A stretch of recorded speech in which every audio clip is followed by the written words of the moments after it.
Assalamualaikum warahmatullahi wabarakatuh. Perkenalkan, nama saya Rido Putra Hidayat dari kelas 11 IPA 4. Pada kesempatan kali ini saya akan menjelaskan materi bab 1, 2, dan 3. Bab 1, 2, 3, dan 4 Bahasa Indonesia.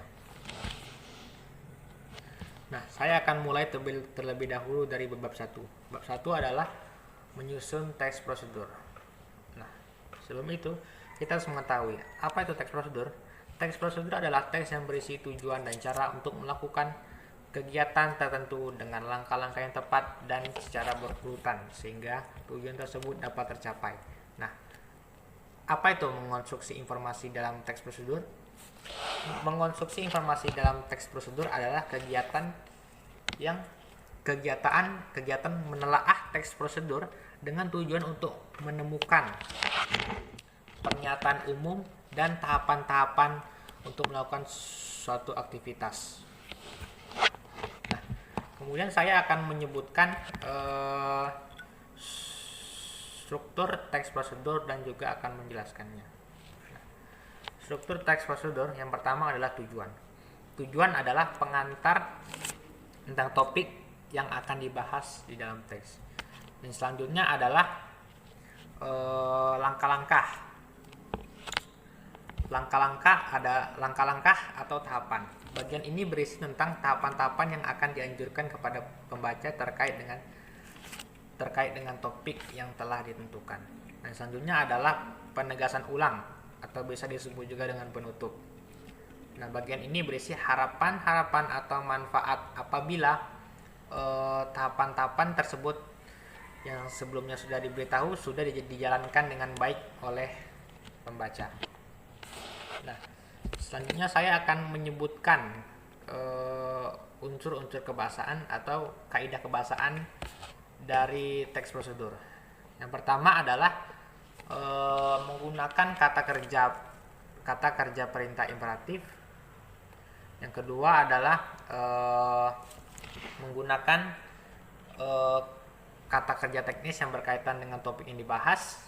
Dan selanjutnya adalah menggunakan konjungsi dan partikel yang bermakna penambahan. Dan selanjutnya adalah menggunakan pernyataan persuasif. Dan selanjutnya adalah apabila teks prosedur tersebut berupa resep atau cara menggunakan alat, maka alat dan bahan tersebut akan dijelaskan secara terperinci. Misalnya seperti seberapa besar, apa warnanya, seberapa banyak, dan lain-lain. Nah, selanjutnya saya akan menyebutkan langkah-langkah penyusunan teks prosedur. Yang pertama adalah menginventarisasi macam-macam kegiatan yang pernah atau dapat dilakukan. Yang kedua adalah menentukan tema kegiatan. Yang ketiga adalah membuat kerangka dalam bentuk topik-topik kegiatan secara garis besar. Yang keempat adalah mensistemasikan kerangka dengan benar dan mudah dipahami oleh pembaca. Yang kelima adalah mengumpulkan bahan-bahan. Yang keenam adalah mengembangkan kerangka menjadi sebuah petunjuk yang jelas dan lengkap. Nah, teks prosedur sekurang-kurangnya terbagi menjadi tiga. Yang pertama adalah teks prosedur bertema kebiasaan hidup, seperti teks prosedur teks prosedur tentang kiat-kiat hidup sehat, kiat-kiat belajar menyenangkan, dan lain-lain. Nah, yang selanjutnya adalah teks prosedur bertema aktivitas tertentu, seperti teks prosedur bagaimana cara melihara kucing, bagaimana cara melihara anjing, bagaimana cara membuat kue bolu, dan lain-lain. Nah, yang selanjutnya lagi teks prosedur bertema penggunaan alat, seperti misalnya teks prosedur bagaimana cara menghidupkan komputer, bagaimana cara menghidupkan laptop, bagaimana cara menyalakan dan mengoperasikan televisi, dan lain-lain. Nah, selanjutnya adalah bab 2. Bab 2 adalah mempelajari teks eksplanasi. Apa itu teks eksplanasi? Teks eksplanasi adalah teks yang berisi tentang penjelasan proses suatu kejadian atau fenomena Fenomena tersebut dapat berupa fenomena alam, fenomena sosial, atau bahkan fenomena budaya. Nah, saya akan menyebutkan ciri-ciri dari teks eksplanasi. Yang pertama adalah teks eksplanasi memiliki struktur, yaitu pernyataan umum, kemudian deretan penjelas, dan selanjutnya adalah interpretasi. Nah, yang kedua, teks eksplanasi teks eksplanasi disusun berdasarkan fakta atau faktual. Nah, selanjutnya faktual tersebut berisi tentang informasi yang berdasarkan ilmu, dapat berupa seperti ilmu sains. Nah, kemudian saya akan menyebutkan dan menjelaskan bagian-bagian penyusun teks eksplanasi. Nah, yang pertama adalah identifikasi peristiwa. Identifikasi peristiwa itu berupa identifikasi suatu kejadian atau fenomena. Fenomena tersebut dapat berupa fenomena sosial, fenomena budaya, atau bahkan fenomena alam. Nah, kemudian selanjutnya adalah penggambaran rangkaian kejadian. Nah, itu berupa tentang perincian suatu proses kejadian yang relevan berdasarkan fenomena yang terjadi, yang diterangkan sebagai pertanyaan bagaimana dan mengapa. Nah, pola perincian yang berdasarkan pertanyaan bagaimana akan melahirkan sebuah urutan berdasarkan kronologis. Nah, kemudian pola perincian berdasarkan pertanyaan mengapa akan melahirkan sebuah urutan yang berdasarkan kausalitas. Berdasarkan kausalitas atau sebab akibat. Nah, kemudian saya akan menyebutkan pola-pola pengembangan dari teks eksplanasi. Yang pertama adalah pola pengembangan sebab akibat. Yang selanjutnya adalah pola pengembangan proses. Nah, kemudian biasanya teks eksplanasi tersebut menggunakan konjungsi temporal atau kronologis. Konjungsi kronologis ini misalnya seperti setelah itu, kemudian semenjak saat itu, dan lain-lain. Nah, kemudian yang selanjutnya adalah pola teks eksplanasi biasanya juga menggunakan konjungsi kausalitas, seperti misalnya karena, disebabkan, menyebabkan, dan lain-lain. Nah, itu saja. Nah, yang selanjutnya adalah bab 3. Bab 3 ini adalah pengolahan informasi dalam ceramah. Apa itu ceramah? Ceramah adalah pembicaraan di depan umum yang berisi penyampaian pengetahuan, informasi, dan sebagainya. Biasanya orang yang menyampaikannya adalah orang-orang yang ahli di bidangnya, dan pendengarnya melibatkan banyak orang. Medianya dapat langsung ataupun melalui media komunikasi seperti radio, televisi, dan lain-lain. Nah, kemudian selain dari itu ada juga terdapat pidato dan khutbah. Apa itu pidato? Pidato adalah pembicaraan di depan umum yang berisi pidato adalah pembicaraan di depan umum yang cenderung persuasif, yaitu berisi ajakan-ajakan atau dorongan-dorongan kepada halayak untuk melakukan satu hal tertentu. Nah, kemudian khutbah. Apa itu khutbah? Khutbah adalah pembicaraan di depan umum yang berisi penyampaian ilmu agama atau praktik-praktik keagamaan, dan juga mengajak untuk memperkuat keimanan. Nah, kemudian apa tujuan dari ceramah? Tujuan dari ceramah adalah untuk menyampaikan informasi atau mengedukasi melalui penyampaian pengetahuan kepada halayak. Juga bisa untuk meyakinkan dan mengajak. Nah, kemudian saya akan menyebutkan struktur dari teks ceramah. Yang pertama adalah pembuka, pendahuluan atau tesis. Nah, di bagian ini berisi tentang pengenalan isu atau masalah ataupun pandangan pembicara tentang hal yang akan dibahas atau topik yang akan dibahas. Nah, kemudian yang selanjutnya adalah isi atau rangkaian argumen. Nah, di bagian ini berisi argumen-argumen terkait dengan tesis sebelumnya.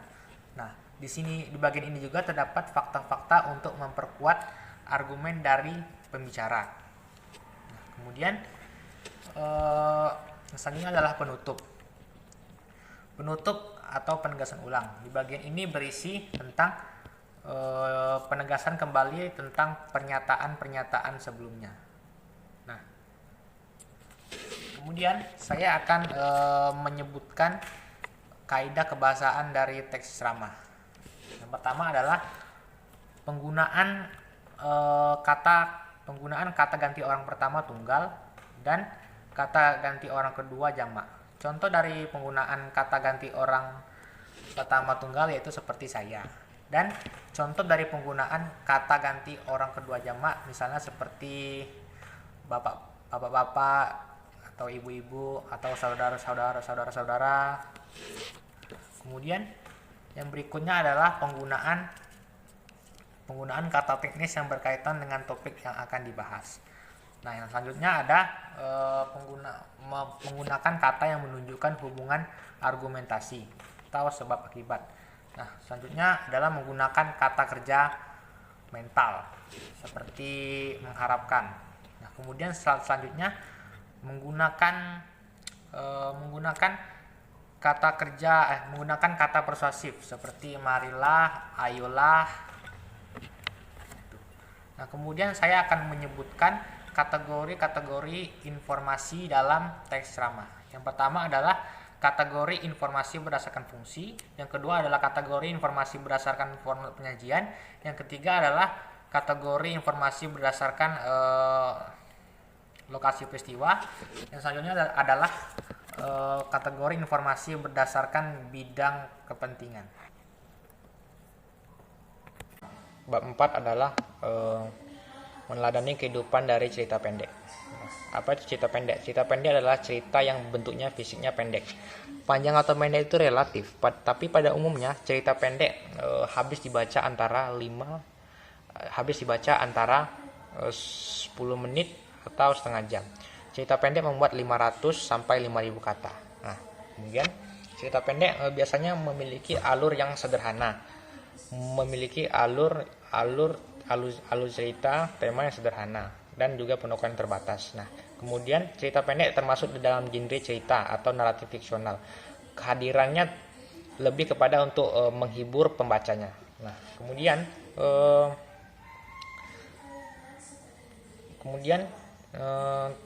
cerita pendek itu tidak terlepas dari nilai-nilai kehidupan yang dapat diambil dari penokohan dan kejadian atau peristiwa yang terjadi di dalamnya. Hal ini terjadi karena cerita pendek tidak terlepas dari nilai moral, nilai budaya, nilai agama, dan nilai sosial. Nah, kemudian saya akan menyebutkan fungsi dari cerita pendek. Yang pertama adalah menulis cerpen akan membantu menemukan siapa kita. Yang kedua, menulis cerpen akan membantu menemukan percaya diri. Yang ketiga adalah dapat mengenal pendapat diri sendiri yang ada dalam tulisan. Yang selanjutnya menjadi seorang yang selalu maju. Yang kemudian menulis cerpen akan membantu meningkatkan kreativitas dan ilmu pengetahuan. Selanjutnya dapat berbagi pengalaman dengan orang lain dan membantu menyalurkan emosi. Nah, kemudian saya akan menyebutkan unsur-unsur pembangun dari cerpen yang yaitu tema, latar, alur, penokohan, amanat, dan gaya bahasa. Nah, kemudian saya akan menyebutkan kemungkinan posisi pengarang untuk menjelaskan ceritanya, yaitu pengarang pertama dapat menjadi orang pertama atau orang yang bersangkutan dengan ceritanya. Yang selanjutnya adalah pengarang dapat menjadi orang ketiga atau sebagai pengamat. Kemudian jalan cerita pada umumnya terbagi menjadi yaitu pengenalan situasi cerita, orientation, atau exposition. Yang selanjutnya adalah pengenalan. Yang selanjutnya adalah pengungkapan peristiwa, complication. Yang selanjutnya adalah menuju adanya konflik, raising action. Yang selanjutnya adalah puncak konflik atau turning point. Yang selanjutnya adalah penyelesaian, ending atau coda. Nah, kemudian saya akan menyebutkan unsur-unsur kebahasaan dari cerpen. Nah, cerpen yang unsur-unsur kebahasaannya yaitu yang pertama menggunakan kalimat yang bermakna lampau. Yang selanjutnya adalah cerpen menggunakan kata yang menyatakan hubungan antar waktu, konjungsi kronologi seperti kemudian, setelah itu, dan lain-lain. Kemudian menggunakan kata kerja yang menggambarkan suatu peristiwa. Yang selanjutnya adalah menggunakan kata kerja yang menunjukkan kalimat tidak langsung, sehingga atau supaya agar dapat menggambarkan penuturan tokoh oleh pengarang. Nah, selanjutnya adalah menggunakan kata kerja yang menyatakan perasaan tokoh, seperti misalnya mengharapkan, mendambakan, dan lain-lain. Nah, selanjutnya adalah banyak menggunakan dialog dan unsur dan ciri kebahasaan yang terakhir adalah banyak menggunakan kata sifat atau descriptive language untuk menggambarkan penokohan dan latar.